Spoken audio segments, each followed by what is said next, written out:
नमस्कार। आप सभी का रे स्टेनो स्टडी चैनल पे स्वागत है और आज के हिंदी शॉर्ट हैंड में सीखेंगे स्वर संकेत। तो चलिए स्टार्ट करते हैं नाउ। सबसे पहले देखते हैं दीर्घ स्वर। दीर्घ स्वर में गहरा बिंदु और गहरा डैश। गहरा बिंदु में पहले स्थान पे होता है आ, दूसरे स्थान पे होता है ए, तीसरे स्थान पे होता है ई। इसी तरह गहरे डैश में होता है औ, पहले स्थान पे उ, दूसरे स्थान पे बड़ा ऊ की मात्रा तीसरे स्थान पे। ठीक है, एक बार आपको ऊपर से लिख देते हैं, आपको समझ में आएगा। पहला स्थान, दूसरा स्थान और तीसरा स्थान। ठीक है, और हर्ष स्वर में होता है हल्का बिंदु और हल्का डैश, लेकिन इसमें पहले स्थान पे ए होता है, दूसरा स्थान खाली होता है और तीसरे स्थान पे छोटी की मात्रा होता है हल्का बिंदु में। ठीक है, और हल्का डैश में पहले स्थान पे कुछ नहीं होता, दूसरे स्थान पे अ होता है और तीसरे स्थान पे छोटा ऊ की मात्रा होता है। अब ये देखते हैं इनको रेखाओं में कैसे दर्शाते हैं, यानी क्षैतिज पे ऊपर से नीचे किस तरह कैसे उच्चारण होता है। ठीक है, ये पहला स्थान है इस रेखा पे, दूसरा स्थान है, ये तीसरा स्थान है। इसी तरह नीचे भी लगते हैं, पहला स्थान, दूसरा स्थान और तीसरा स्थान। इसी तरह पवर्ग पे पहला स्थान, दूसरा स्थान, तीसरा स्थान। इसी तरह ऊपर से नीचे पहला, दूसरा, तीसरा। ये है च। च ऊपर से पहला, दूसरा, तीसरा, इसलिए बाएं तरफ पहला, दूसरा, तीसरा। ये है र। र पे नीचे से ऊपर होता है, तो इस पर पहला स्थान ये हुआ, दूसरा ये हुआ, तीसरा है ये हुआ। बाएं तरफ है, ये दाएं तरफ पहला, दूसरा, तीसरा। इसी तरह यह पहला, दूसरा, तीसरा, पहला, दूसरा, तीसरा। ह ऊपर से नीचे है 60 डिग्री पे, तो ये हुआ पहला, दूसरा, तीसरा।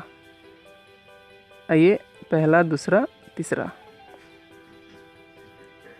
यह है ट वर्ग, पहला, दूसरा, तीसरा, पहला, दूसरा, तीसरा। यह है न, पहला, दूसरा, तीसरा, इसके नीचे की ओर पहला, दूसरा, तीसरा। इसी तरह म पे पहला, दूसरा, तीसरा, पहला, दूसरा, तीसरा। यह है स, दंत स। इसका पहला स्थान बाएं तरफ, ये दूसरा और तीसरा। इसी तरह ये भी, ये होता है तलावे श और मूर्धनी श। ये पहला स्थान, दूसरा स्थान, तीसरा स्थान, पहला, दूसरा, तीसरा। ये है ल। इसका पहला स्थान ये हुआ, दूसरा ये, तीसरा ये, पहला ये, दूसरा, तीसरा। ये है फ और भ, दोनों के लिए होता है ये। तो इसका पहला बाएं तरफ, दाएं तरफ ये पहला, दूसरा, तीसरा। इसी तरह र है, ये ऊपर से नीचे की ओर। इसका पहला स्थान बाएं तरफ ये, दूसरा, तीसरा, दाएं तरफ पहला, दूसरा और तीसरा।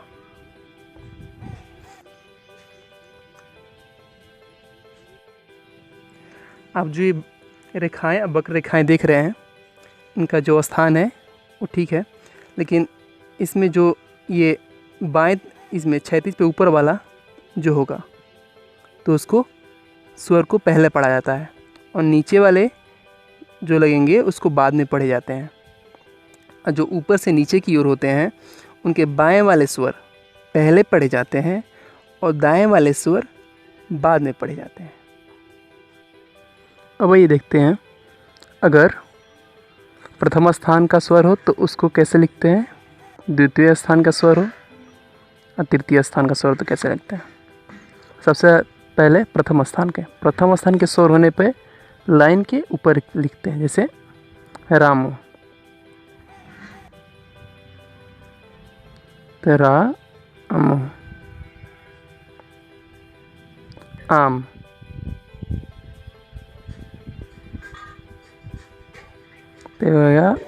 आ, आम, राम। तो अमन, उसके बाद द्वितीय स्थान के पोत, पो त, द्वितीय स्थान लाइन पे लिखे जाते हैं। उसके बाद है लोक, लो, ठीक है। तृतीय स्थान में देखिए क्या होता है, तृतीय स्थान को लाइन को काट के लिखते हैं, परंतु अगर तृतीय स्थान के स्वर हो तो उसके अगले व्यंजन के बाएं तरफ लिखते हैं, जैसे पिता, ठीक है, समझ में आया। पी अता ता त के पहले तृतीय स्थान पे लगेंगे, ठीक है। दीप, तो ये दीप, देखिए काट के लिखेंगे, लेकिन इसके जो स्वर लगे हैं वो दूसरे व्यंजन के तीसरे स्थान पर लगेंगे, इस बात को ध्यान में रखिएगा। वीत, ऋतु, ऋतु। अब आप किसी बुक को उठाएं और उनके सरल शब्दों को बनाने का अभ्यास करें, या किसी के नाम हो या स्थान हो